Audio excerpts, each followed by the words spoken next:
অনেক বেরিয়ে যাবো তুমি আইয়া পাইতে না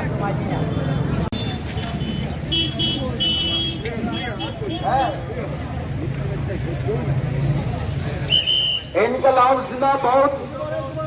इनकलाब जिंदाबाद इनकलाब जिंदाबाद इनकलाब जिंदाबाद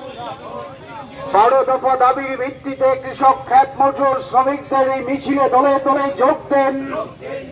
12 দফা দাবির ভিত্তিতে শ্রমিক কৃষক খ্যাত মজুরদের ডাকে আজকের মিছিলে দলে দলে যোগ দেন মিছিল থেকে আওয়াজ তুলুন শ্রমিকদের কৃষকদের খ্যাত মজুরদের ন্যূনতম মজুরি 26,000 টাকা দিতে হবে পেনশন 10,000 টাকা দিতে হবে